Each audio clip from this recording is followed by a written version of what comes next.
Truth, or Sacca, is the seventh parami, and it is a very important one.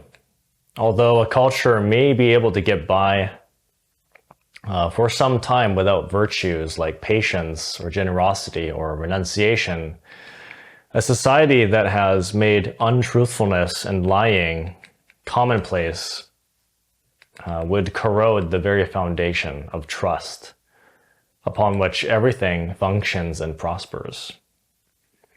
Businesses, communities, politics, and even individually in our personal relations.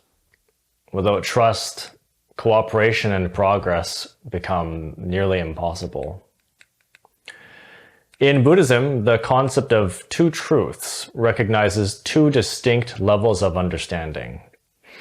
These are known as conventional truth and ultimate truth. Conventional truth merely relates to the world as we perceive it.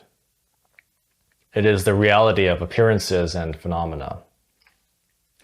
This includes the realities of other dimensions of nature and that are not fully liberated nor free of illusions and cosmic laws. Science excels at explaining and addressing problems, phenomena, and symptoms, but it often struggles to uncover the root causes of problems.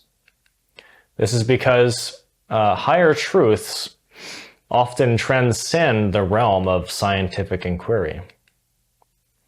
Ultimate truth, on the other hand, refers to sunyata, or shunyata, the profound intrinsic emptiness that permeates everything and is the source consciousness of the universe. This is the state of inherent non-existence in which all that remains is the single, unified conscious awareness in the entire universe, in all of existence.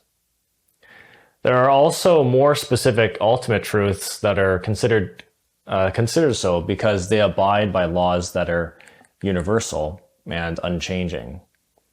There's the truth of dependent origination, which states that everything is interconnected by causes and conditions.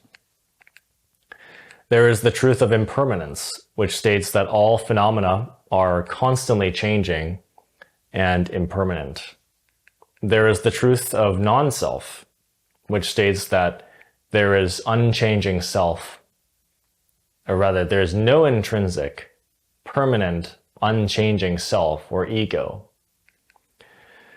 So our sense of self is a mere mental construct. And there are the Four Noble Truths as well, which Buddhism is most preoccupied with. These are the truths of suffering and its causes. And then there are the Four Noble Truths, which Buddhism is most preoccupied with. These are the truths of suffering and its causes and deliverance. At the level of conventional reality, the mind of any being is conditioned by ego, what are known as khandhas in Pali. These are psychological aggregates that filter or specify and condition consciousness. Therefore, perception is subjective. Any being with ego has a specified conditioned consciousness, which is subjective. So truth becomes a relative term at this level. The only mundane truths or right view is that the majority of people on earth can actually agree with, more or less, are concepts that involve math, science, numbers, and other kinds of facts, since it's very hard to deny concrete information like this. But even very obvious, undeniable things are yet still denied or received with disbelief from those whose khandhas, and I believe in Tibetan samskaras, have made them stubborn or irrational, ultimately delusional. What is acceptable for one culture may not be for another. This is another thing about relative truth. Gas engines may be applicable in this era, but obsolete in the future when we've shifted into electrochemical technology, into the electrochemical era of compact nuclear reactors. So for navigating the uneven waters of conventional reality, the Buddha advocated that we always base our truths and judgments and perceptions on facts as much as we can. A major part of this is due to substantial influence that emotions have on our sense of judgment. He also advised that we don't believe anything until we have carefully analyzed it by means of reason and meditation. Scriptures also teach a very important practice called dhamma vichaya, which is the habit of scrutinizing scripture and personally investigating phenomena using whatever methods one has. And each time we discover a truth, wisdom is attained.